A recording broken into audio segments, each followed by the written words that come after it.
Alô, sejam todos muito bem-vindos à Casa do Caminho, aqui na cidade de Bielbiena, na Suíça. Hoje daremos continuidade ao nosso estudo do capítulo 6, Uranografia Geral, a Via Láctea, página 144 do livro Físico. E aceitou o nosso convite a nossa querida Rita Volker. Se chama Volker. Tá aí entre holandês, uma mistura meia braba, mas tá tudo certo. Não é, Ritinha? Tá tudo. Bem-vinda. Sim. O importante é nós estarmos aqui, Isso, nós mas a gente aprendermos, né? é, porque como eu sou, eu gosto muito de entender a origem dos nomes, entendeu? É. Então, Volker se chama em alemão, se fosse Volker, seria nuvem. Aí assim, eita, Rita está nas nuvens.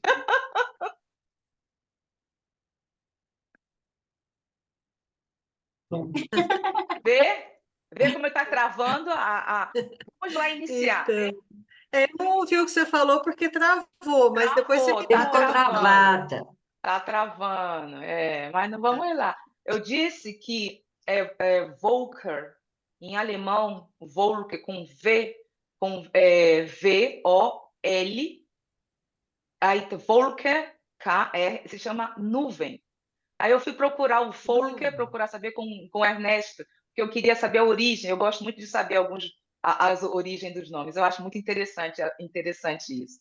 Bom, seja bem-vinda, muita paz, gratidão por ter aceito o nosso convite, estar aqui conosco. Aliás, cada um de vocês, como sempre digo, e já se conhece aqui o estudo das pessoas que estão conosco, não é um, não é dois que seja o responsável, só é o grupo, somos todos nós. E é por isso que envio o conteúdo anteriormente, para que todos estudem como nós fazemos. A responsabilidade, gente, é do grupo. Esqueceram que nós somos espíritas, viu? Ritinha? Então, é responsável por si, né? Oh, aí se for É só isso por aí. si, vai ficar sendo. Bom, mas Bom, vamos aí a outra o nosso questão. estudo de hoje, na última vez eu não pude estar, né? O nosso estudo de hoje é uma sequência da Gênese do capítulo Uranografia Geral, correto?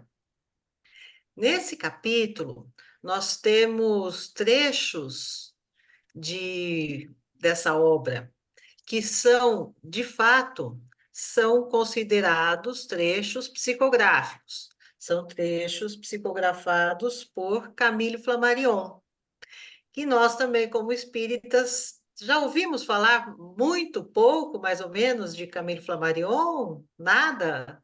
Já lemos alguma coisa dele? Sim, já Como você... fizemos, já nos estudos anteriores conversamos muito sobre Camille Flammarion. Ah, então. Então, isso é muito interessante, porque o Camilo Flammarion, ele tem quer dizer, ele tem um status científico muito importante, não só dentro da cultura espírita, como fora também, né? E eu não, como eu não estava no estudo anterior, eu tinha até anotado algumas informações que eu considero que são interessantes a gente saber, para a gente entender um pouco o que é que a gente está lendo nesse capítulo, e em especial a Via Láctea, né, que é o trecho que a gente vai estudar hoje. Mas o Camille Flammarion, ele, assim, ele foi um frequentador, né, resumindo, ele foi um frequentador da Sociedade Parisiense de Estudos Espíritas, né? Então, ele conheceu Kardec, ele era um jovem astrônomo nessa época, né?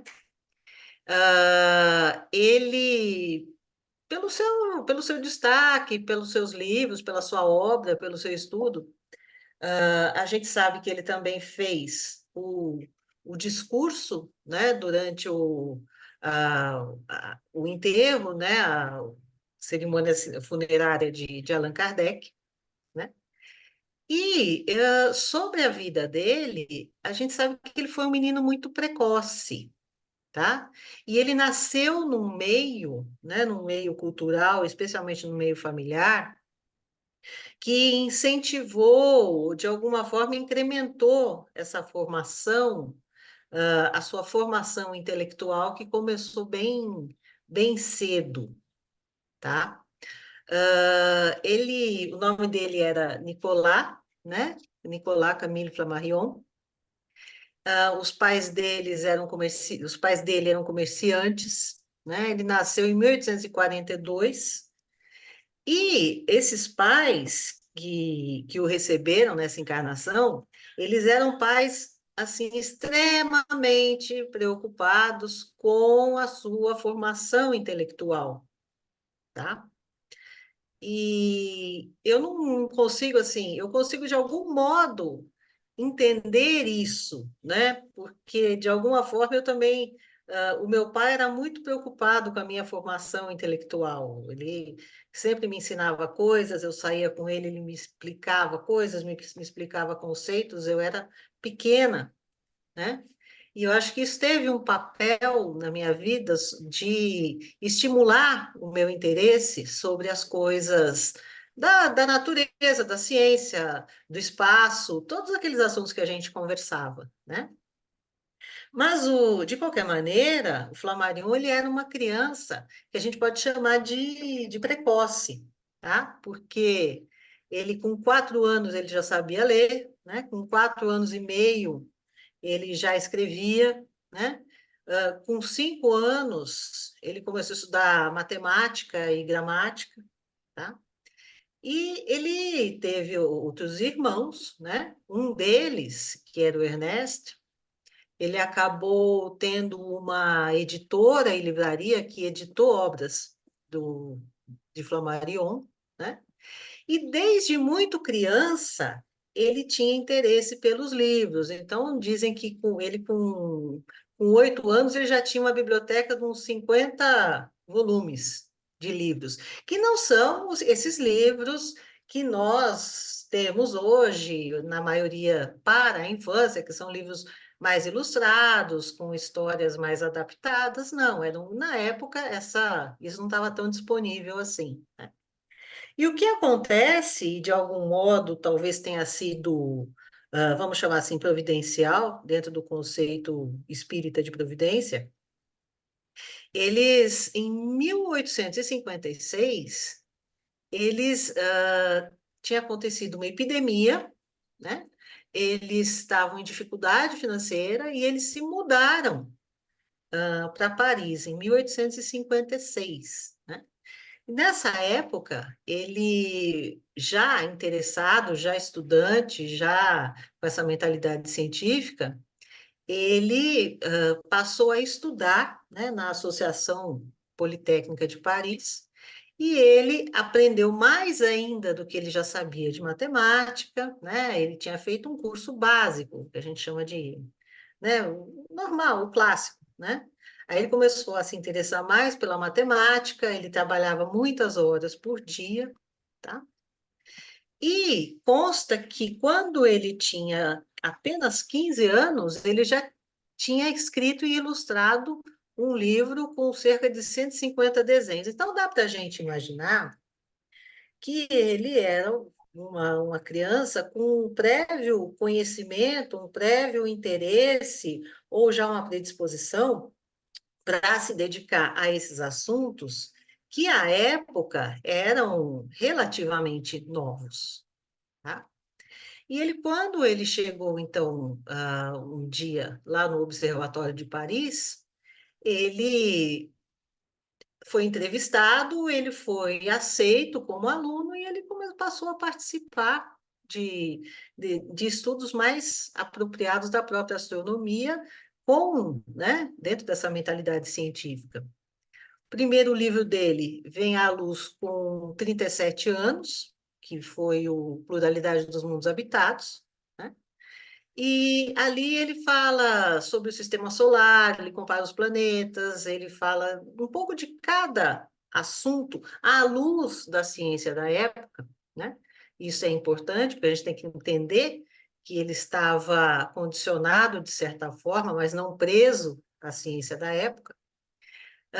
E ele escreve esse livro que recebe uma resenha na própria Revista Espírita, né? E o Kardec fala que mesmo não sendo um livro espírita, ele tem uma temática que se relaciona com o interesse dos espíritas, porque a gente sabe que o universo é povoado e que existe uma função, existe uma utilidade nessa multiplicidade de mundos e de galáxias. À época a gente não falava em galáxia, tá? Galáxia foi um conceito que foi surgir só lá em 1923. Mas dentro do que se via à época, né, do que se conhecia,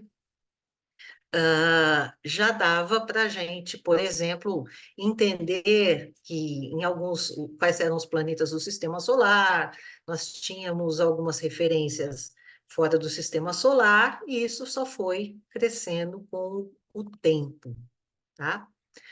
E para a gente também registrar isso, que eu considero que é muito importante, para a gente entender que ele não era realmente ele não era espírita, mas ele não era um espírito despreparado para a tarefa, né? A gente sabe que o primeiro contato dele com a doutrina se deu em 1861, ou seja, ele encontrou o Livro dos Espíritos numa livraria. Se a gente fizer as contas, a gente vê que ele tem 37 anos, né? Ele já não era mais um garoto, tá? E ele, folheando o livro, ele viu que havia ali algo sobre o qual, um tema sobre o qual ele já tinha escrito, que era essa questão da pluralidade dos mundos habitados, e isso o aproximou, então, da Sociedade Parisiense de Estudos Espíritas. Ele passou a exercitar na sociedade a psicografia, tá? Juntamente com outros médiums, e eu fico aqui só imaginando como é que devia ser, né? A gente, lá na Sociedade Parisiense de Estudos Espíritas, assim, com a orientação ou com a direção de Kardec, exercitando a psicografia, né? Devia ser uma experiência muito significativa. E ele, então, quando ele entendeu, né, que havia a mediunidade, que haviam esses conhecimentos que vinham dos espíritos, ele se interessou cada vez mais em estudar isso, né? E só que ele tinha uma mentalidade científica, ou seja, ele era um cientista de formação, convivia com outros cientistas, e num determinado tempo ele começa a questionar a sua produção mediúnica, né? Ele não sabe se aquilo vem dele mesmo, se aquilo é mediúnico, né? Ele, na verdade, ele aceitava, né, a existência da mediunidade, a comunicabilidade dos espíritos e tudo isso, mas em algum momento ele começa a se questionar, né? E nos parece que isso revela mais um traço, né, da sua formação e da sua concepção, das coisas em termos de ciência, ou seja, um certo ceticismo, vamos dizer que o ceticismo está num extremo e a credulidade está no outro, né? Então, entre o ceticismo e a credulidade existe uma gradação. Ele não podia ser crédulo porque ele era um cientista, ele tinha uma mentalidade científica. Então, era normal que ele se questionasse, que ele buscasse confirmações, porque é isso que a ciência faz, né? Ela testa hipóteses, ela reforça essas hipóteses através dos testes que ela realiza, né? Dependendo do resultado, se confirma ou se não confirma, né? Então, não se trata de uma situação em que ele simplesmente, por imaturidade, duvidava de si.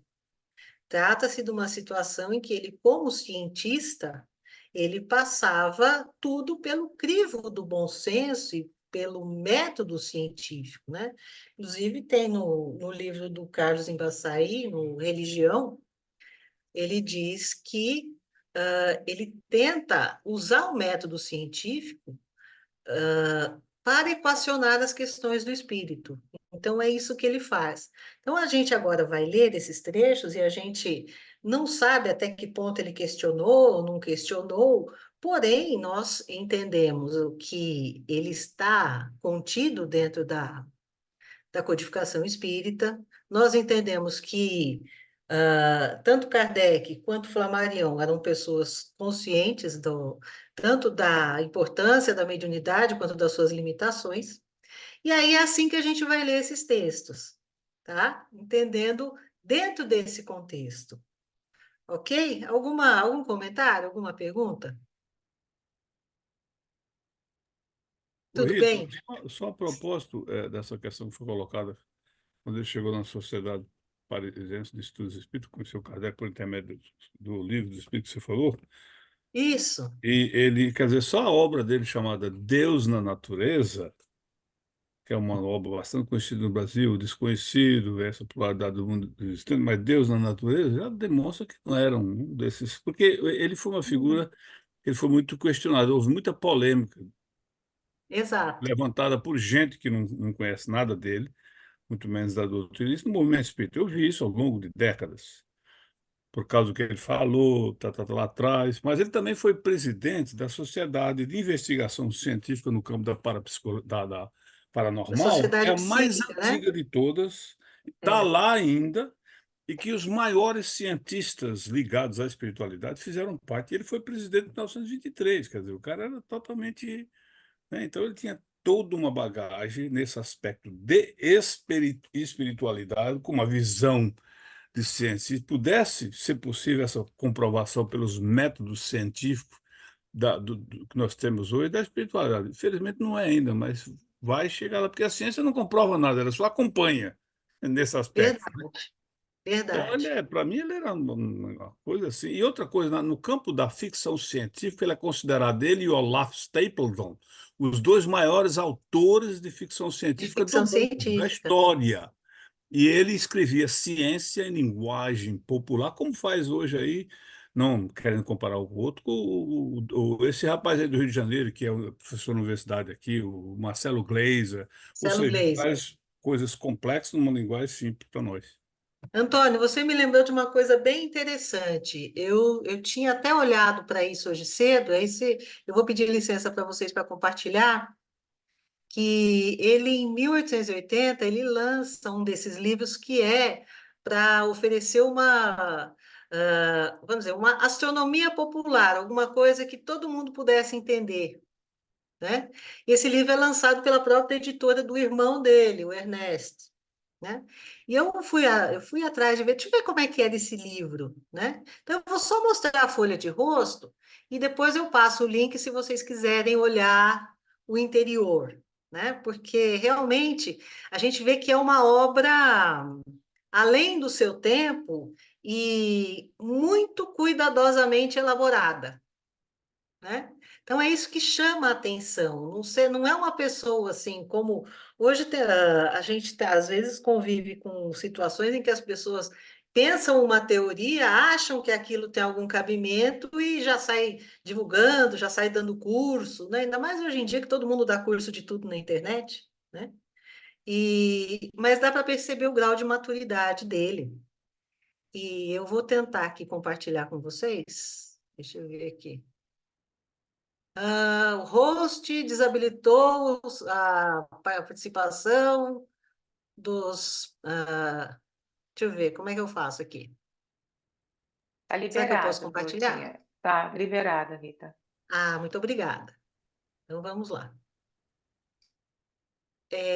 Veja só, não sei se vocês estão vendo aqui, para mim ele aparece pequeno, mas depois eu vou dar um zoom. Esse aqui é o livro que ele lança em 1880, que é o Astronomie Populaire. É assim que fala, Zélia? Obrigada. Astronomia Popular de Camilo Flammarion. E aí, o que que a gente vai ver aqui? A gente vai. Opa, um momento. Desculpa, é aqui. Zoom. Nós temos aqui, então, o título, né? E aí vamos vendo mais um pouquinho sobre esse livro, né? Astronomia Popular. Descrição geral do céu, né? Obra ilustrada com 360 figuras, tá? Quer dizer, ele também desenhava.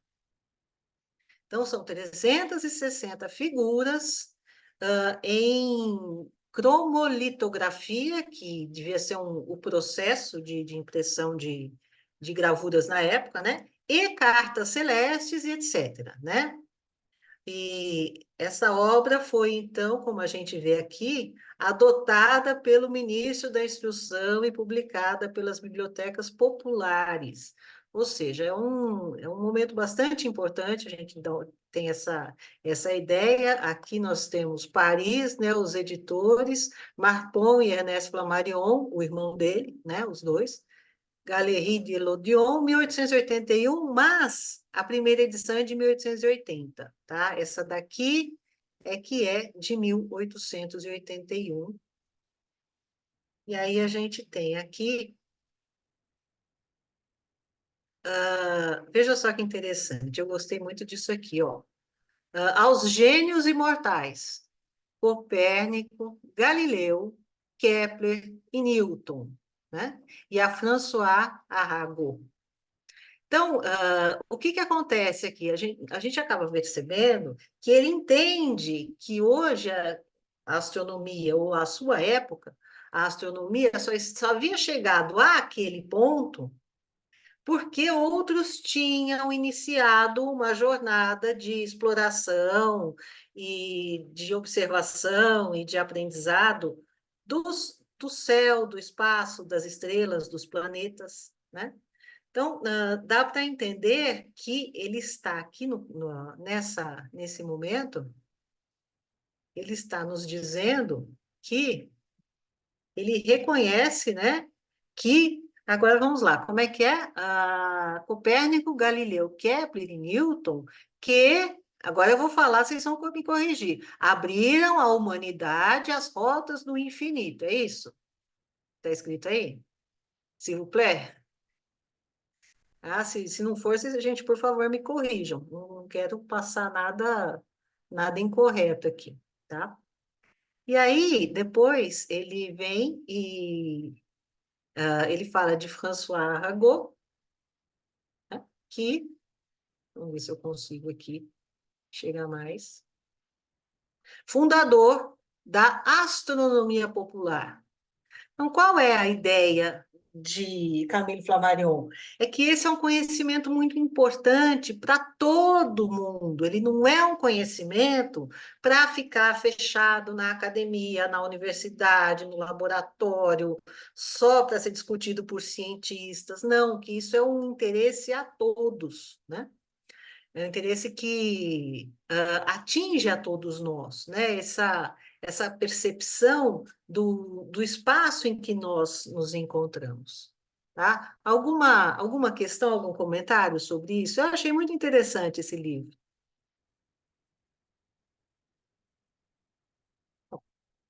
Então, vamos lá. Vamos para a Gênese.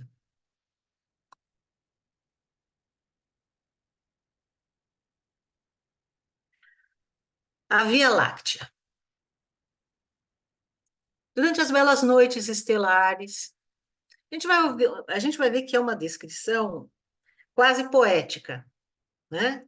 Que ela vem não só da observação científica, mas do sentimento de pequenez e de humildade perante aquilo que o universo vai nos descortinando. Então, nós vemos que, durante as belas noites estelares e sem lua, deixa eu ver, acho que é melhor eu tentar aumentar um pouquinho o zoom aqui, deixa eu ver. Melhorou? Sim. Então, tá bom. Durante as Se belas você noites. quiser, Ritinha, você pode tirar. Eu não sei como é que funciona aí. Tirar o lado esquerdo, aí vai ficar toda a tela. Isso, a melhor. Obrigada. Então, tá joia. Durante as. Eu que não estou muito acostumada, tá, Zélia? Mas vamos lá.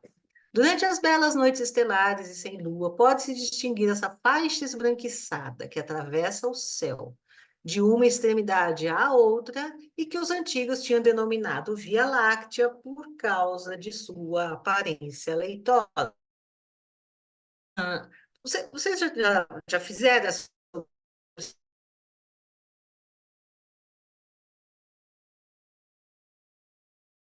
não?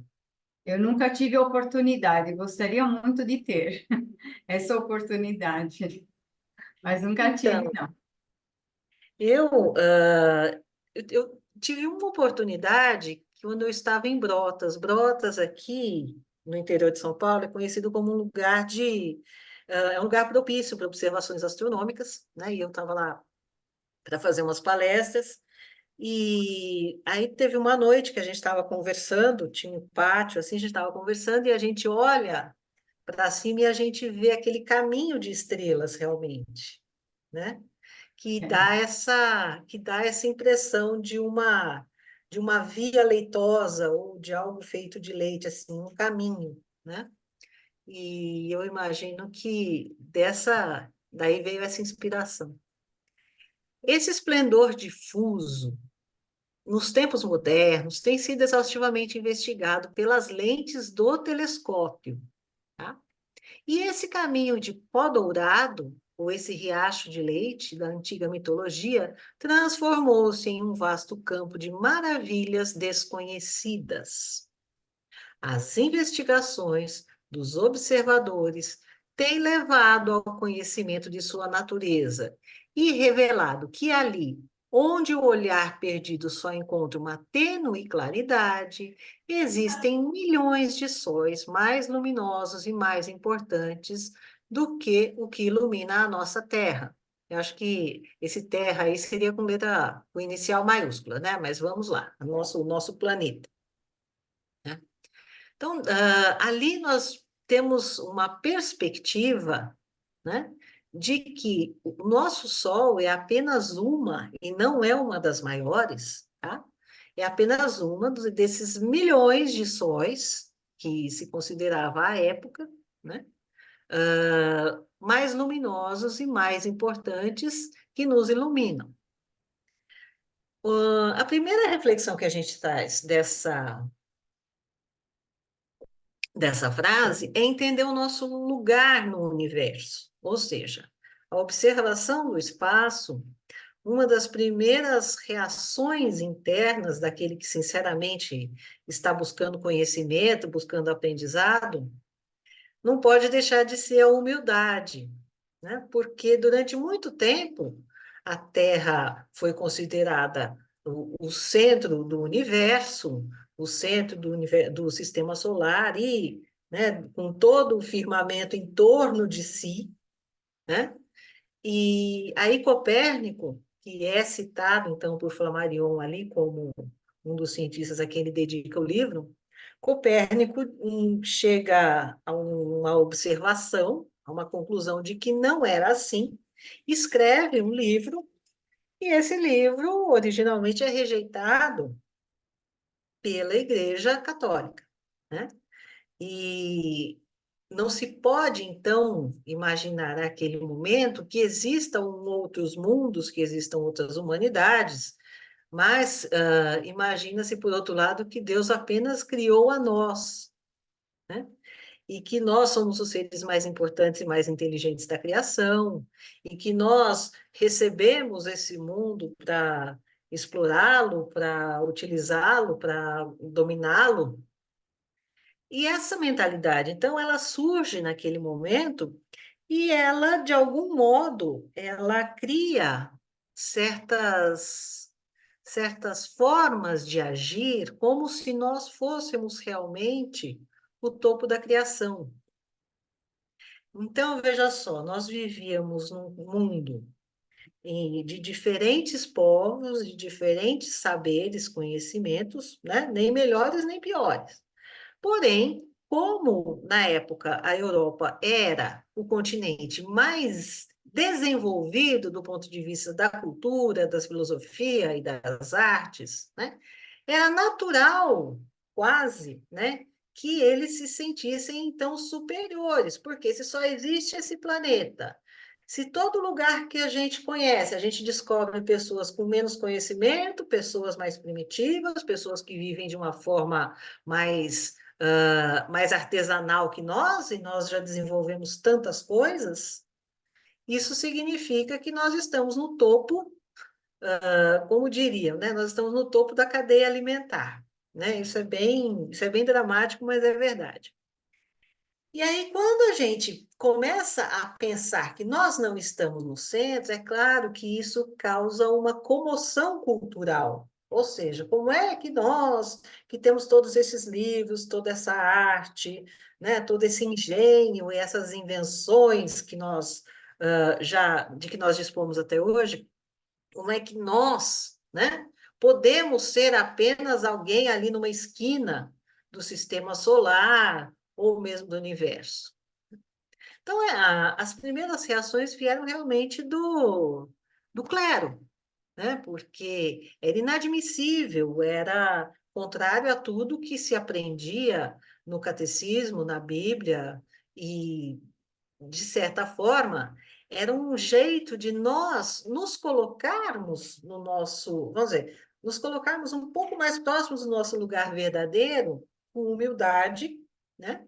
Diante do cosmos. Mas ali não, ali ainda não existia esse sentimento, e isso, então, acaba gerando essa situação de que nós somos os melhores, nós somos os conhecedores, e, como conhecedores, fica parecendo legítimo que nós devemos, então, educar os povos mais atrasados, ensinar os povos mais atrasados, compartilhar com eles aquilo que nós sabemos, muitas vezes dominá-los, né?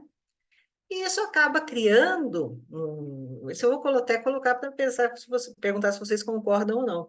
Acabam criando, por exemplo, essa mentalidade colonialista, ou seja, se a gente chega num lugar desocupado, esse lugar pode ser nosso, né? Se eu chegar a uma ilha em que eu só encontro lá umas pessoas que cozinham com fogueira e dormem em torno da fogueira e tocam tambor, não tem nenhum instrumento, eles não têm o cravo, eles não têm um violino, eles não têm um oboé, né?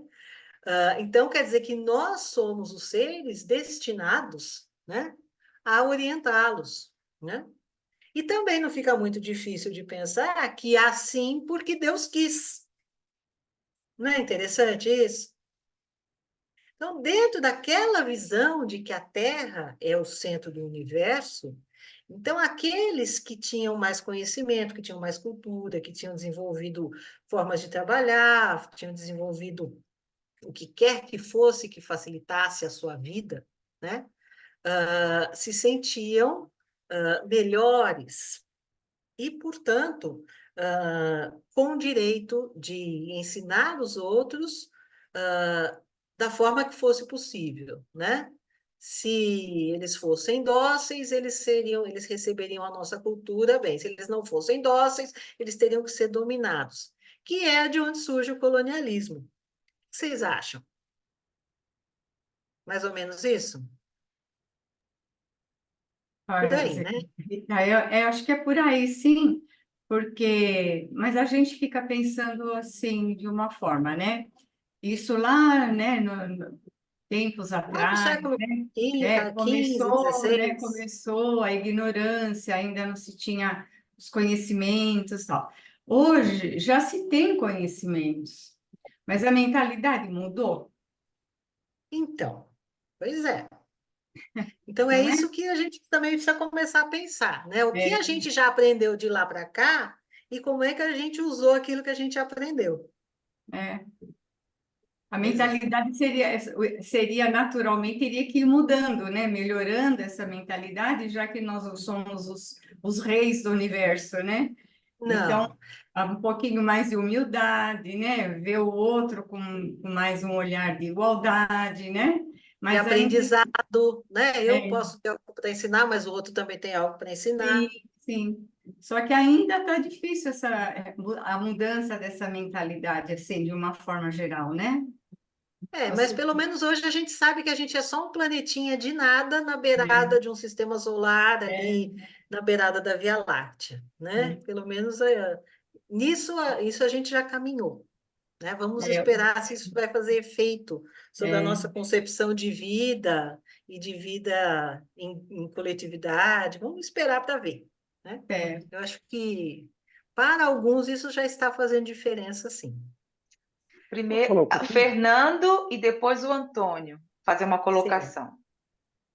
Hoje de manhã, eu peguei uma imagem da Via Láctea e fiquei olhando para ela, certo? E comecei a pensar, no século XIX, já era colocado que a gente era nada, ou seja, uma coisa muito pequena. Mas Isso. hoje em dia, esse nada aumentou de tamanho. Ou seja, em vez de ter Nós uma diminuímos. galáxia, Nós ficamos em vez de ter pequenininhos. uma galáxia, são infinitas galáxias. E ainda tem a teoria dos multiversos, ou seja, infinitos universos, Sim, sim. certo? Então a gente é nada do nada, certo? Esse, esse é um aspecto. O outro é que, na pesquisa espacial, o ser humano vai adentrando como se o universo inteiro fosse dele. Não pede licença. A questão da moral e do conhecimento científico não andam juntas. O Não, desenvolvimento científico se desenvolve muito mais rápido que a moral. pois Então, é. realmente, é uma coisa extremamente complicada de se analisar. Então, isso tanto é fato que, veja só, hoje a gente olha também para o universo como um lugar a ser explorado, né? Como existe atualmente, proposta de se minerar asteroide. Não é isso que a gente tem visto? Uhum, Né? Então, exato. então a gente vai lá e pega, sabe? Não é de ninguém, a gente vai lá e pega. A mentalidade não mudou tanto assim, né? A gente espera que ainda mude com a divulgação do conhecimento e com a divulgação do espiritismo, mas a gente precisa ter um pouco de paciência, creio eu. Antônio? Como a visão aí é de uma informação para nós sobre uma visão científica, como a Rita bem colocou, e ela seguindo o raciocínio dela na leitura do texto e complementando com a pergunta, também ficou para mim fica nesse terreno. Aí a Terezinha falou, e de lá para cá mudou, mas aí a gente já começa a entrar na questão da moral, né? Da evolução da moral, da nossa espiritualidade. E o Fernando, de uma certa forma, ele fechou a conta, porque é bem isso. E a Rita acabou de botar a tampa em cima, que é o negócio da paciência mesmo, mas hoje, sob esse ponto de vista de que aquela humanidade absolutamente cega e um poder que impunha uma verdade que de verdade não tinha nada, tanto é que de lá para cá, depois de um certo tempo, eles não falam mais isso, fica caladinho. Então, a pessoa que não precisa ver alguém empurrando de cima para baixo, falando, você tem que falar isso, tem que ser assim, se comporta como tal, ou seja, ignorando essas conquistas da ciência, ela já é praticamente estigmatizada do meio onde ela vive, de tão ignorante que Isso. é. Então, mudou muita coisa do ponto de vista científico. Agora, sob o ponto de vista da moralidade, esses mesmos que impunham isso lá atrás sobre uma forma, hoje impõem sobre outra.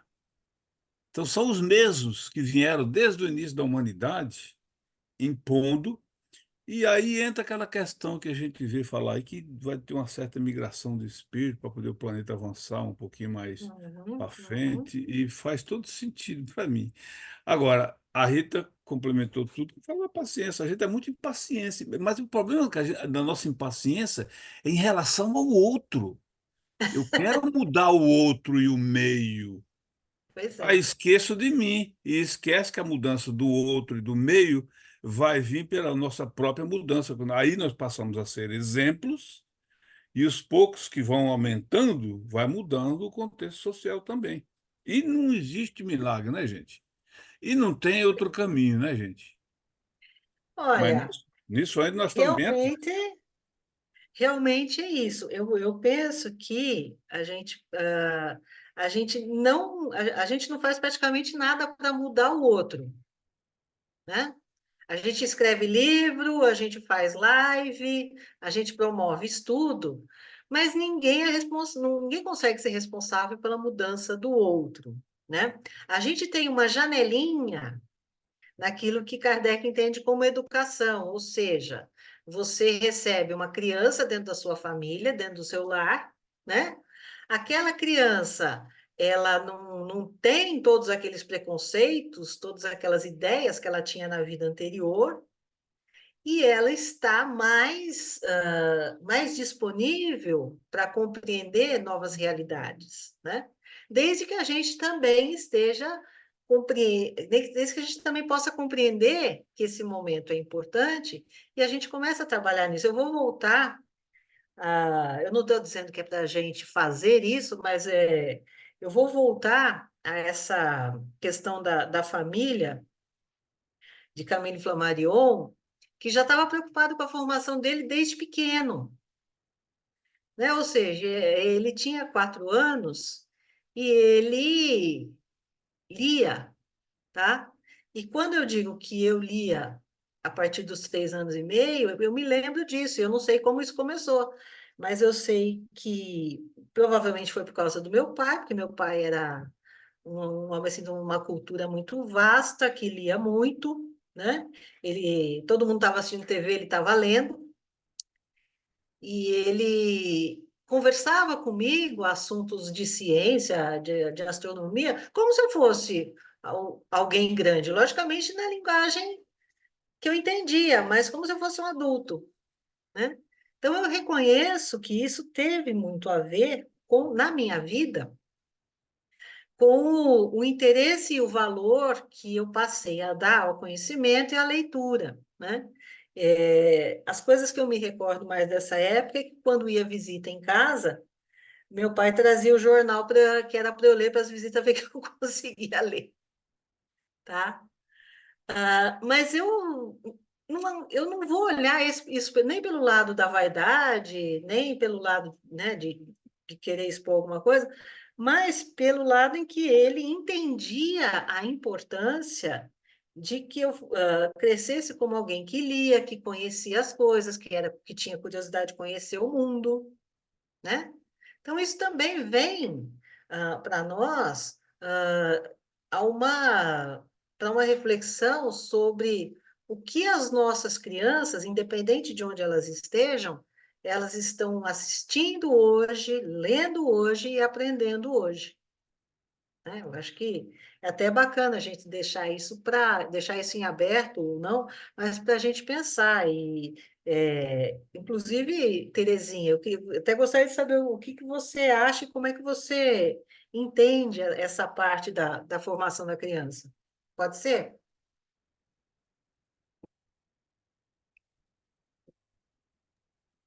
Vou falar assim, mais ou menos, porque eu tenho três três filhos, né? Três netas adultas, dois bisnetos, então acompanhei bastante coisa nesse sentido, mas o que eu vejo hoje, inclusive minha neta de 13 anos, que está aqui em casa, eu acho preocupante, porque eu estou vendo hoje. Eu me lembro que minhas filhas, principalmente quando eram pequenas, elas gostavam de ler livros. Eu não podia faltar livros para elas em casa, né? Hoje, minha neta aqui, quando ela era mais novinha, ela gostava de ler livro, hoje ela quase não lê, né? Tá Uhum. muito no celular, muito, sabe, nas redes sociais. Eu acho que isso daí, com relação à educação, é, ainda que ela não é tanto, mas tem jovens bem Tem. com muito mais envolvimento nesse sentido, né? Ela ainda lê, ela costuma ler também. Mas eu vejo com preocupação, porque isso daí vai afetar demais a educação, de uma forma É. negativa, porque é muita futilidade, é muita coisa vazia, né? Não são coisas que formam o caráter, né? Que não fornece valores Uhum. morais, espirituais elevados, não é. São coisas Sim, vazias. Então, eu vejo preocupação essa parte, né? entendi. Desses anos todos aí, de criar filho, ajudar a criar neto e tudo mais, eu já vejo com uma certa preocupação. Mas enquanto a gente está aqui, a gente tem esperança, Terezinha. Eu também, Sim, eu trabalho, sabe, só um parênteses, eu gosto muito de origami, eu faço muito origami, os meus netos, né? E normalmente do origami sai uma história, do origami sai uma brincadeira, sabe? E a gente trabalha o que a gente consegue, mas é algo para a gente refletir e aprofundar e descobrir formas, né, de trabalhar. Eu Bom, concordo com o que o Antônio colocou aí, eu concordo com o que o Antônio colocou, que realmente o trabalho dos pais hoje está mais complicado do que é mais uns anos complicado do atrás, que... está mais difícil. É isso aí. É isso aí. Inclusive, eu estou contando isso, mas eu já estou no 5.8, tá? Então, dá para imaginar quanto tempo faz que aconteceu tudo isso que eu contei para vocês. É. Vamos parar Deixa com eu isso, eu falar vou ter que falar a minha uma idade aqui coisinha sobre também. isso. Não, não precisa. Não, ninguém precisa falar a idade, não. Deixa eu falar uma coisinha. Até pouco tempo atrás, eu era professor da Ativa, professor do ensino médio. E, na verdade, o que falavam para a gente é o seguinte, que o adolescente não consegue se concentrar por mais de 10, 15 minutos, certo? Então, o conteúdo da aula de 50 minutos tem que ser passado no máximo em 15 minutos, Pois é. certo? E a gente concorre com essas mídias, todas elas. Essas mídias fazem com que você não se concentre naquilo, mas você apenas veja. Só É Verdade. diferente. sei. É de passagem, né? Tem Aham, muita coisa que passa e nem sempre o que fica é o mais relevante, né? isso, exatamente. É, por aí. Bom, agora eu me perdi. Eu estava aqui no início do 33, é isso? Ou do 34? Estava no finzinho 33. É do o 33. 33. 33, vai Finzinho É iniciar do que o eu já 33. tinha 33. caminhado mais, gente. Perdão, eu Não, achei que a não gente já tinha ido mais caminhou, para não. frente. Não. Finalzinho do Se 33. eu estiver indo muito devagar, vocês podem puxar a minha orelha. Então vamos lá. A Via Láctea, de fato, é uma campina semeada de flores solares e planetárias que brilham em sua vasta extensão, né? É um texto poético, descritivo e poético ao mesmo tempo. O nosso Sol e todos os corpos que o acompanham fazem parte desse conjunto de mundos radiantes que compõe a Via Láctea. Entretanto, apesar de suas dimensões gigantescas relativamente à Terra e à grandeza do seu império, o Sol ocupa apenas um lugar inapreciável nessa vasta criação. Então, é aquilo que a gente falou agora há pouco, nós somos um sistema estelar periférico dentro da Via Láctea, né? Então, a gente tem que, pelo menos nesse ponto, a gente tem que reconhecer que a gente não é tão importante, ou tão relevante, ou tão mais importante do que outros, tá? Nós todos estamos dentro de um sistema de equilíbrio, né? E que é o meio ambiente necessário para o nosso desenvolvimento, né? Que se dá também a passos lentos. Pode-se contar uns 30 milhões de sóis semelhantes a ele, que gravitam nessa imensa região, distanciados uns dos outros de mais de 100 mil vezes o raio da órbita terrestre. Então, essa comparação com o raio da órbita terrestre, né? Ele não deixa de ser interessante aqui. Por quê? Porque a perspectiva que se tinha, e até que nós mesmos temos, né? Essa nota de rodapé diz que são mais de 3 trilhões e 400 bilhões de léguas, né? Isso a nota de Kardec, né? Isso à época, né? Léguas são aproximadamente 2 quilômetros, é isso, mais ou menos? Professores, é isso? Eu creio que sim, né? É um Um ponto ponto, 5 mais ou menos. 1,5. Ou 5 e um Ah, pouquinho. tá certo. Enfim, isso nos ajuda a perceber a grandiosidade desse desse aspecto da natureza que nós estamos avaliando hoje, né? Então, quem vivia lá na época do Copérnico podia se achar o topo da criação, o topo do desenvolvimento da inteligência, mas hoje, e Flammarion, ele observa muito isso também nas suas obras, a gente tem que atingir uma percepção mais humilde da nossa posição e da nossa importância. 34. Pode-se avaliar por esse cálculo aproximado a extensão dessa região sideral e da relação que existe entre o nosso sistema e a universalidade dos sistemas que ela contém. Do mesmo modo, podemos avaliar a exiguidade do domínio solar e, em consequência, o escasso valor de nossa pequena Terra. O que será dela, então, se considerarmos os seres que a povoam? O que vocês acham? A nossa Terra já é pequenina, mas se nós pensarmos nos seres que a povoam, nós somos quase insignificantes, né? Nós não somos insignificantes porque nós somos centelhas divinas, somos criaturas divinas, mas nós somos quase insignificantes perante o universo em que nós nos inserimos.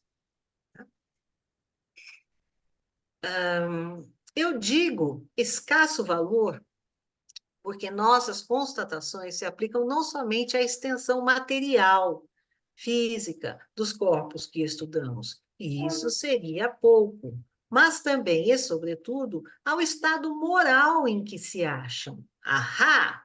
Pois é, né? Sobretudo ao estado moral em que se acham, como morada e a posição que ocupam na hierarquia universal dos seres, tá? Então, a criação aí se mostra em toda a sua majestade, criando e propagando ao redor do mundo solar e em cada um dos sistemas que o rodeiam as manifestações da vida e da inteligência, né? Então, aqui nesse ponto, a gente já percebe em que lugar nós estamos em todo esse conceito de criação, né? A criação aí se mostra em toda a sua majestade. E nós, na nossa limitação, né? Na limitação da nossa inteligência, na limitação do nosso entendimento e do nosso desenvolvimento moral. Isso aqui é o fato. Depois a gente vai lá no 35. Desse modo, conhece-se a posição ocupada pelo nosso Sol e a Terra no mundo das estrelas. Essas considerações ganharão um peso maior ainda se refletirmos sobre o estado da Via Láctea que, vista de longe, na imensidão das criações siderais, não representa mais que um ponto insignificante e inapreciável, porque ela não é mais que uma nebulosa estelar entre os milhões delas que existem no espaço sideral. Se nos parece maior e mais rica que as outras, é pela simples razão de que nos rodeia e se desenvolve em toda a sua extensão sob nossos olhos, enquanto que as outras perdidas nas profundezas insondáveis apenas deixam de entrever. Então, é aquilo que eu estava comentando. Ele está falando aqui de nebulosa. Nebulosa, muitas vezes é entendido, né, como galáxia. E eu comentei que a ideia de galáxia ela só vai surgir cientificamente para a gente a partir do século XX. Né? No entanto, aqui nós já estamos falando de uma nebulosa entre outras nebulosas. Veja como isso é interessante. Ou seja, a gente não é só pequenininho porque a gente está numa periferia da Via Láctea. A gente está na periferia de um universo lotado de galáxias. Né? E é isso que a gente está observando nesse trecho aqui. Isso falando só de tamanho, de aspecto físico, sem a gente entrar profundamente nas questões morais. O que vocês acham? Tem uma foto, né, do telescópio Hubble, que mostra assim, uma infinidade de galáxias mesmo, né? E, inclusive, mas o que é aquilo? Aquilo que a ciência humana conseguiu perceber. Até hoje. Aquilo é uma pequeníssima parte, né? Né, Fernando? Fernando pode dizer melhor ainda, né? Fernando, ele é físico, é astrônomo também, né? Ah, que bacana, Fernando. Pode falar melhor que eu, Eu, né, eu, Fernando? eu era professor de física do ensino médio. E E depois eu fiz filósofo, Rita. filosofia. Ah, tá bom. É, uma coisinha a respeito disso que estavas falando agora. Eu li no, no Google, tem um cientista que falou o seguinte: nós, os cientistas, atualmente só conseguem observar 3% do nosso universo. Apenas 3%. Ou Uhum. seja, é grande ou nós somos muito pequenos. E Então, quando fala do nosso universo, é porque existem outros universos, não é isso, Fernando? Exato. é, pois é, a gente precisa expandir a visão, né? É, Um pouco mais. Quando você falou do Hubble, eu estava lembrando que atualmente a gente tem visto as imagens do telescópio James Webb, né? isso é. E aí são espetaculares. Nossa, ele é muito mais moderno, né? Com Muito mais claras, muito, muito mais né? Muito possibilidade. mais É. detalhes e tal. Agora nós temos aqui duas mãozinhas levantadas. Quem quer falar primeiro? Acho que foi o Não, Antônio. eu sou rápido. Eu sou Seu rápido. Deus. A gente não pode perder de vista que Jesus mesmo falou, na casa do meu pai tem muitas moradas, né? Esses planetas diversos que a gente não incomensurável, né? A gente nem sabe, uns falam bilhões, trilhões, mas ninguém sabe realmente quantos são. Isso, Só a Verdade. ciência com o tempo é que vai definir mesmo quantos são, né? É o que eu penso. isso mesmo. Bom, O Zélia, é você que está fazendo o highlight aí? O highlight do texto é a Rita ou a Zélia? sou eu. Aumenta isso que você fez aí, Rita, a partir do Deixa mas, eu. Peraí mas que eu abri uma outra janela aqui e fiquei meio foi perdida. você, Espera só Rita? um Ah, tá bom, tá pouquinho. bom. Então não Opa, tá precisa. aqui. Eu pensei que. Não, não, tá aqui. Eu vou aumentar. Mas também, e sobretudo, ao estado moral em que se acham como morada e a posição que ocupam na hierarquia dos seres universais, hierarquia universal dos seres. A gente, antes de chegar nesse capítulo, a gente já estava assustado, já estava com medo, bicho-papão. E desde então, vem estando assustado porque é muito científico, não, isso não vale para o Fernando, claro. É muito científico e a gente vê quase que somente questões científicas colocadas, porque não poderia ser diferente que um grande cientista e um médio outro grande cientista, e aí no fritar dos ovos está querendo mostrar a nossa pequenez e o nosso orgulho, para que serve, né? Mas essa parte me chamou muita atenção, porque quem achava que esse texto só trata da questão material, física e da grandeza do universo físico, nós estamos vendo aí, Uhum. gente. Mas também e, sobretudo, o estado moral em que se acham como morada e a posição que ocupa na hierarquia universal dos seres. Nós sabemos que tem seres por todo o universo, no mundo de Deus, vamos dizer assim. Então, isso eu achei essa parte é muito interessante e a gente não pode passar despercebido, porque o texto tem o seu É, objetivo maior, que é, no meu não, entendimento, é mostrar nossa pequenez. E ele não quer mostrar o tamanho do nosso orgulho, porque senão aí estaria nesses cálculos aí da não nota de quer. Kardec ou coisa parecida, porque nós se achamos o bom da boca, né? Desse ponto de vista. Isso. E eu até grifei aqui manifestações da vida e da inteligência, Pois é, né? mais Porque a ainda, gente né? tem aqui nesse planeta vidas em diferentes graus de manifestação da inteligência, desde muito primitiva até, assim, entre aspas, muito avançada, mas nesse muito avançada é que é onde entra o aferir, né? Até onde essa inteligência é bem aplicada, né? Com boas escolhas, com bons princípios e até onde ela é desaplicada. Né? Eu volto a dar o exemplo aqui da ideia maravilhosa de minerar asteroide. Tá? Com tanta necessidade no planeta, né?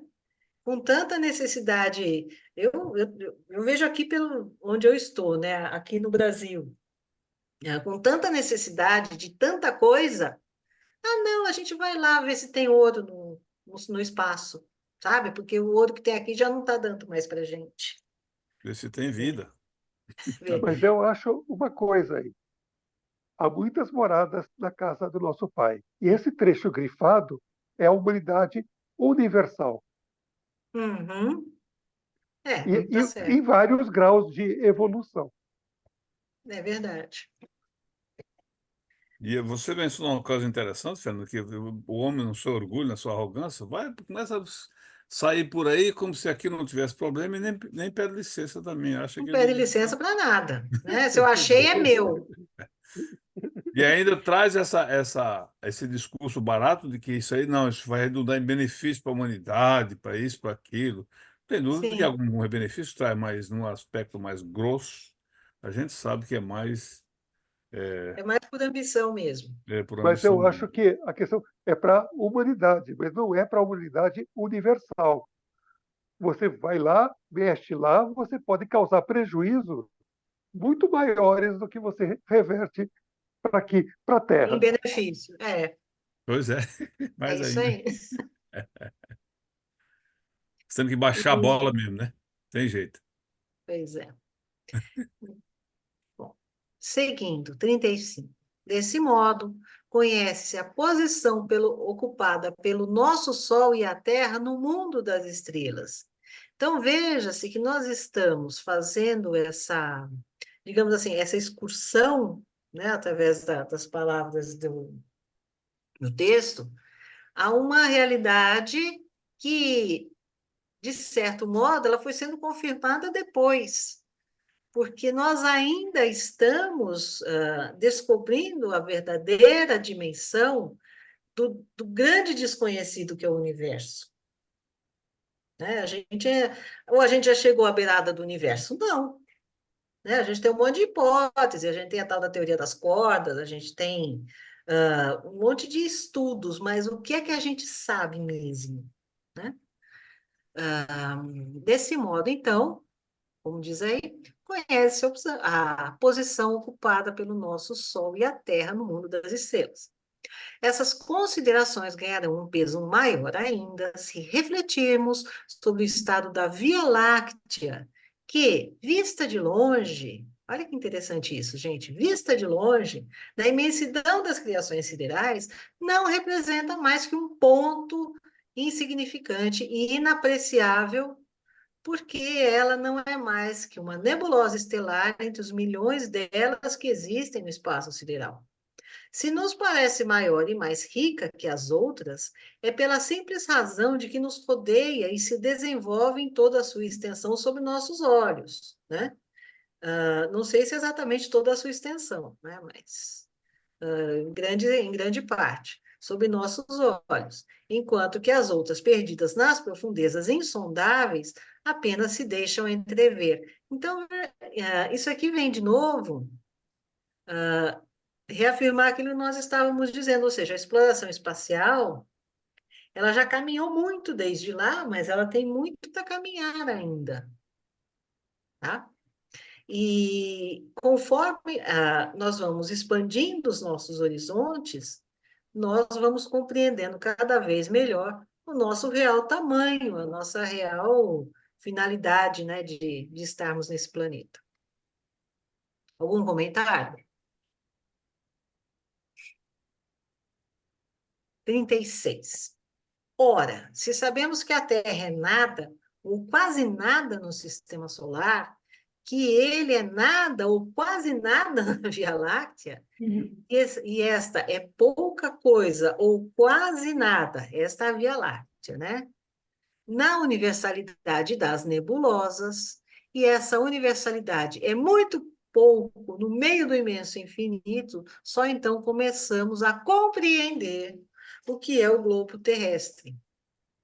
Então, parece que toda essa descrição, um tanto poética, né, que é realmente para nos transportar para essas visões, busca, de fato, mostrar onde nós estamos, quem que nós somos nesse todo. E essa compreensão da vida na Terra, né, ela passa, por exemplo, pela nossa observação daquelas vidas que muitos consideram menos importantes, porque tem menos cérebro menor, menos capacidade. Estou falando né, do reino animal, dos vegetais e tudo mais, né? E agora a gente vai olhando para esse planeta e a gente vai descobrindo que mesmo essas vidas que estão aqui, elas são importantes, elas são essenciais para a manutenção do equilíbrio da nossa própria vida. Ela é toda interdependente. Então, não existe uma espécie que é menos importante, o que é menor, ou que a gente possa desprezar, né?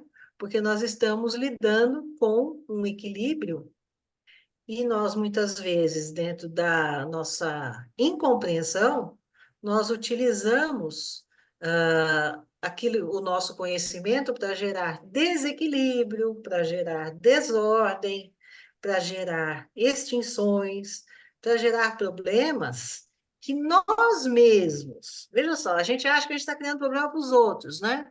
Não, a gente está criando problema para nós mesmos, porque nós também ainda vamos renascer aqui e conviver com o efeito daquilo que nós fizemos aqui hoje.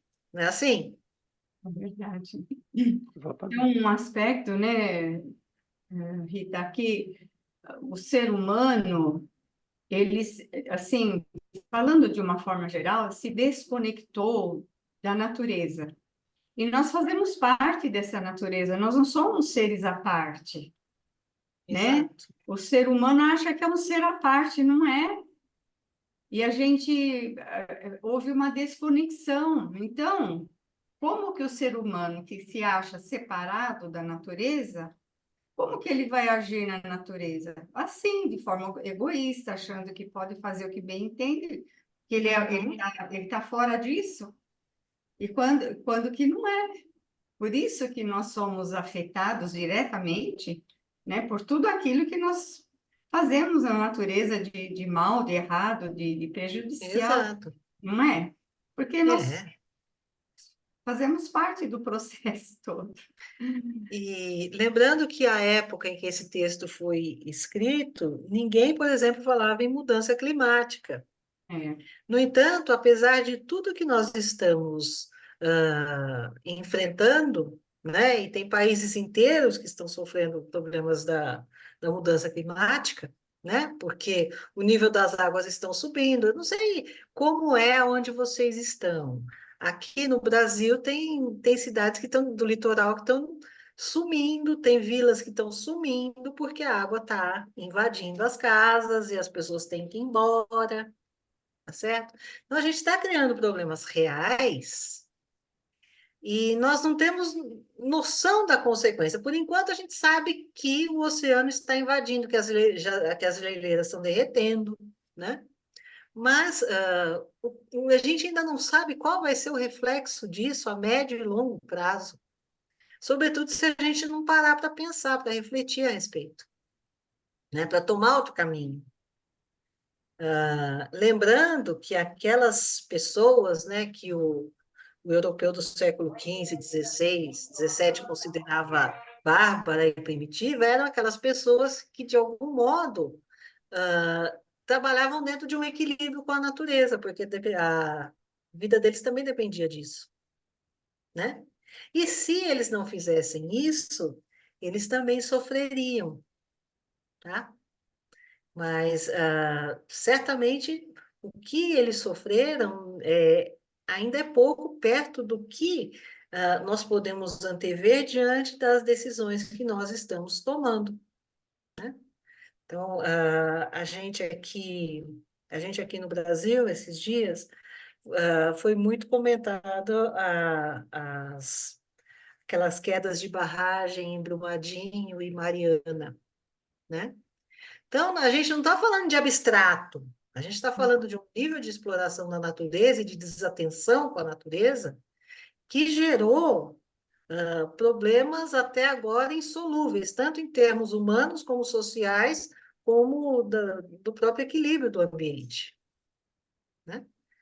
E aí a gente fala assim, nossa, mas isso é pequeno, isso é dentro de uma região, mas a quantidade de pessoas que estão sofrendo e foram afetadas por isso, a vida animal, tudo isso devia fazer a gente colocar a mão na consciência e falar assim, vamos evitar que isso volte a acontecer, né? Mas aí a gente se pergunta, o que é mais importante para quem está realmente comandando, vamos chamar assim, esses negócios, né? É preservar ou é extrair tudo o que puder para construir o maior lucro possível? Né? Eu entendo que, eu posso estar enganada, mas eu acho que nunca houve esse grau de degradação e de desconsideração com as leis da natureza como nós estamos vivendo hoje. Não sei vocês. E certamente a gente vai reencarnar aqui para, quem sabe, né? A gente olhando do lado de lá, a gente vê que a gente causou muito problema, muita dificuldade, muito sofrimento. Aí a gente vai vir aqui, em alguma encarnação, para tentar ajudar a resolver um pouquinho, reverter um pouquinho. Não sei. Eu espero que sim. Rita, Pode falar, Odilson. com Sim. esse atual governo, nunca houve tanta queimada na Amazônia. Um verdadeiro desastre esse novo governo. Em matéria de cuidar da... Não, mas é uma mentalidade, né? Eu imagino assim, é muito difícil esse tipo de mudança de mentalidade, né? Que tem a ver, não, tem a ver com formação intelectual e com senso moral, as duas. Voltando Mas, naquela frase Viu? aqui, né, Rita? Voltando aqui naquela frase, mas também e sobretudo ao estado moral em que se acham, como morada e a posição que ocupam na hierarquia universal dos seres. exato. A gente comenta, comenta, comenta e volta aí, né? Nessa Exatamente. questão, né? É a tal Mas da responsabilidade moral. Ou seja, mesmo Isso. não levando em conta a reencarnação, que planeta nós vamos entregar para as futuras gerações? que problemas nós vamos entregar para as futuras gerações, né? E também o que nós vamos entregar para nós mesmos, né? Porque a gente vai voltar para cá, né? Eu Exatamente. imagino que sim. Eu não Eu acho também que acho, eu também não acho que acho eu vou que sair daqui tão cedo. nem eu.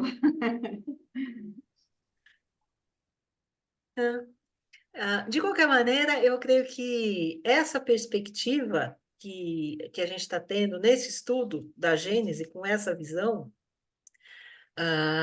pelo menos ele mostra que tudo tem, né? Tudo tem a ver com consequências. Tudo tem a ver com pensamentos, ideias, ações e consequências. E isso, em princípio, pode nos fazer pensar, às vezes até atuar no sentido de antever ou alterar as consequências mais dramáticas disso que a gente está fazendo, né? Às vezes a gente não está numa posição de mando, a gente não está em nenhum conselho de algum país, nada assim, mas no que a gente pode, a gente vai colaborando em casa, né? Vai, como a gente estava falando agora há pouco, a gente vai explicando para as crianças como é, né? Coisas É. básicas de como elas agirem para provocar menos dano com a sua presença no planeta, né?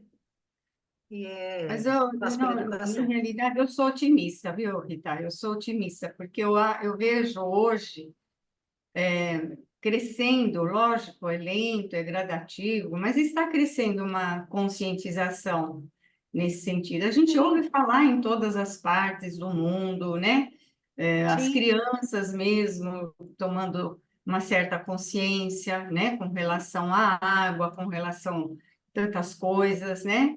Coisas que a gente, quando eu era jovem, não se ouvia falar, né? Jogava coisa na rua, no chão, era normal, ninguém falava nada, né? Hoje não, hoje já até uma criança hoje já chama atenção para não jogar, né? Então eu acho que está crescendo essa conscientização e vai crescer ainda mais, né? Para que haja no futuro um posicionamento melhor, né? Diante da natureza, ainda mais com esses conhecimentos agora que a gente está tendo, né? Como esse que nós estudamos hoje. Puxa, não existe só a humanidade aqui da Terra, existe a humanidade universal, né? Os mundos são solidários, os planetas, os mundos são solidários entre si, as humanidades são solidárias entre si, a gente aprende com a doutrina, não é? Não é só, não somos só nós aqui. Então, o nosso entendimento pode se ampliar nesse sentido, e a conscientização também vai se ampliando.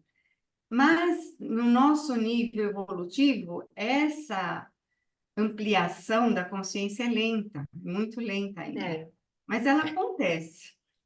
E eu entendo, Terezinha, que nada vai acontecer enquanto a gente não tiver consciência da responsabilidade de cada um, né? Porque às vezes a gente acha que a responsabilidade é do político, a responsabilidade é do cientista, e Não, de nada todos. disso, né? Nada disso estaria acontecendo nessa escala se a gente tivesse um pouco mais de percepção da responsabilidade de cada um de nós, no lugar onde a gente está, de fazer um pouco melhor, né? Um pouco melhor a cada mês, a cada ano, né? A gente ia adotando hábitos melhores, práticas melhores, e treinar. É claro que tem coisa que é mais difícil de acostumar, né? Eu sei que, sei lá, teve uma época em que reciclar era uma coisa de outro mundo. Hoje eu acredito que a gente já tem um pouco mais essa mentalidade de reciclagem, de separação de resíduos, né, que não são aproveitáveis Mas, gente, isso dos tudo também. recicláveis. Desculpa ter te cortado, Rita. Pode falar. Mas isso também vem uma educação de um povo também, né?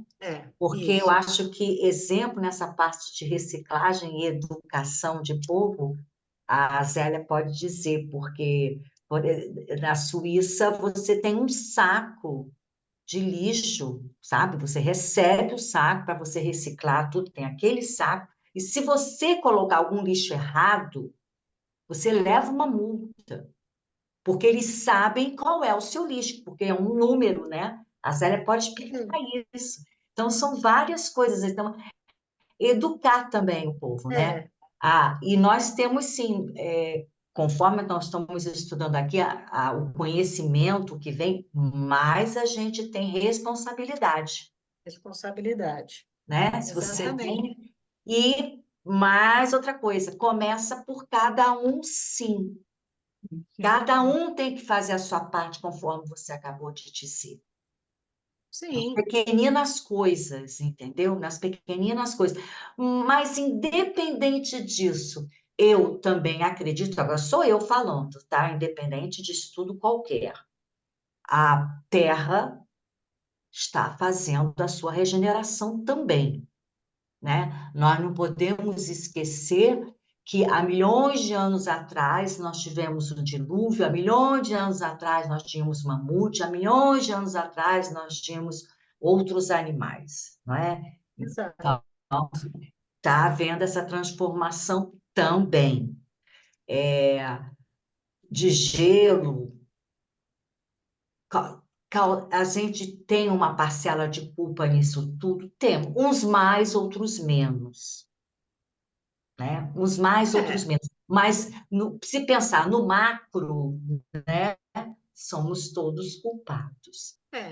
E todos podemos fazer algo ao nosso alcance, né? né? Por mínimo que Então, seja. é exatamente isso. Então, se cada um fizer, porque, como nós hoje dissemos também, nós estamos, que foi até Antônio que disse, e hoje eu também conversando com uma amiga que ela estava passando um estudo sobre filosofia, o estoicismo e tal, nós nos perdemos nesse mundo novo e nós nos afastamos do que realmente, nós nos afastamos da moral, nós nos afastamos da ética. E tudo isso que a gente está falando aqui, que acabou de dizer, o que tem que ser feito, o que não é isso. É. É esse trabalho que tem que ser feito, é esse trabalho que nós temos que despertar nas crianças.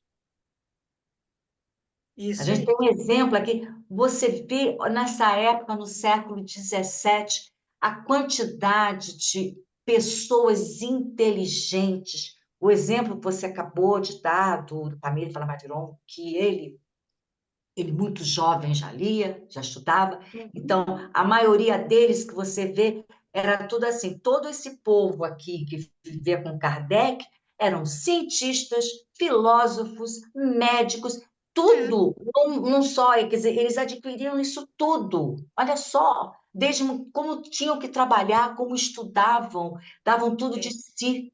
Então, é uma época totalmente diferente. O que a gente vê hoje? E não precisa ser uma coisa pesada ou desagradável. Eu estava lembrando, né, da minha infância. Meu pai era viajante, ele era agente comercial, então ele conhecia as cidades. E ele gostava de visitar museu. Então, quando tinha algum lugar que eu podia ir, que tinha algum, eu ia junto com Uhum. ele ia trabalhar e depois a gente ia ao museu. Aí a gente foi. Aqui em São Paulo a gente foi em diversos. A gente foi no Museu de Arte Sacra, a gente foi no Museu do Ipiranga, a gente foi em muitos, né? A gente teve, por exemplo, em Bragança Paulista, aqui perto tinha o Museu do Telefone. A gente foi para lá. E então não é assim, não é que você vai ficar fazer seu filho virar um nerd, Não, né? Mas você vai apresentar para exato. ele. Fala assim, olha, tinha uma época em que o telefone era desse jeito. Tinha uma época, hoje em dia a gente fala assim, olha, tinha uma época que a gente escrevia em máquina de escrever, Sim. né? Mas eu te digo, ainda vou dar mais um exemplo que eu tenho netos, né? E meu filho, ele é nesse gênero, que é apresentar isso tudo ao filho, sempre quis. Mas a minha nora, mas para quê? Meu Deus, para que ele vai ver? Ele não quer ir, para quê? Você está entendendo? Então, tá vendo a dificuldade, às vezes, Não que mas tem para sabe, é uma educação? questão de ampliar o universo. E o universo não é só o universo do conhecimento, é o universo da imaginação também, sabe? Exatamente, O exatamente universo do isso. entendimento do sentido da vida humana aqui É. na Terra, né?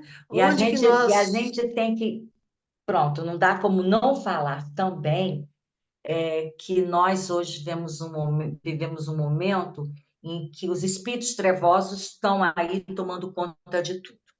E justamente essa coisa de todo mundo estar preso nas redes sociais, estar preso só nessas telas, tem muito a ver com eles. É, Muito a tudo ver. isso precisa ter um limite, né? Tudo Né? isso precisa ter um limite. É uma hipnose. E conseguir um pai, uma mãe conseguir hoje tirar isso, entendeu? Não fazer o seu filho, pronto, que seja, que fica assim, hipnotizado, porque eles ficam hipnotizados. Totalmente hipnotizados. E não só criança, não só adolescente, não. A gente vê Os pessoas de pais também. tudo hipnotizado. E virou internet, virou verdade absoluta. E os temas que estão sendo tratados Existe naquele verdade dia se absoluta. tornaram os temas mais importantes, que as pessoas debatem e discutem, mas dali a 3 dias já é outra coisa. Exatamente. Então a gente Exatamente. precisa parar e voltar para a essência do que nós somos, Uhum.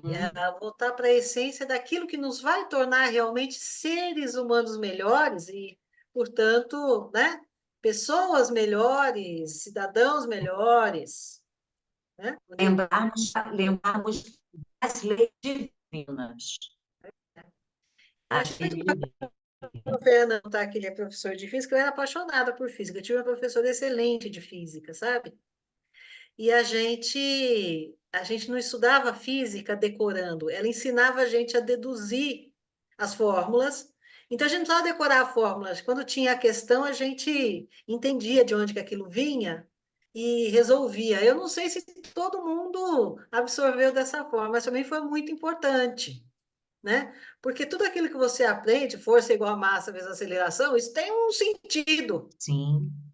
né? Isso tem uma razão, isso não é inventado do nada, eu não preciso decorar isso para entender, né, que a velocidade com que alguma coisa cai na minha cabeça muda o fato de eu desmaiar ou de não me acontecer nada, Né? mais ou menos isso, Né? né, na prática. E voltando aqui ao próprio livro da Gênesis, Fernando, você tá Só um tá instantinho, gente. mudo, fala, Desculpa, Fernando. eu vou Ah, ter que parar. Vamos parar a Áudio. gravação, aí podemos continuar a nossa conversa, porque senão vai ficar muito extenso a gravação, tá certo? Rita, gente, alguém que gostaria de colocar deixar uma palavra final? Rita, alguém em relação ao que nós havíamos conversado, para nós pararmos a nossa gravação? Olha, eu gostaria de reforçar que a gente não deve se contentar com opiniões ou com ideias, a gente deve procurar estudar e aprofundar aquilo que a gente realmente quer conhecer, né? Para a gente compreender e para a gente saber como utilizar aquele conhecimento. Então, sair da superficialidade e aprofundar um pouco mais o conhecimento. É Muito isso. obrigada. Muito Eu obrigada por ter agradeço aceito pela o convite. oportunidade. Obrigada a cada um de vocês. Até a próxima.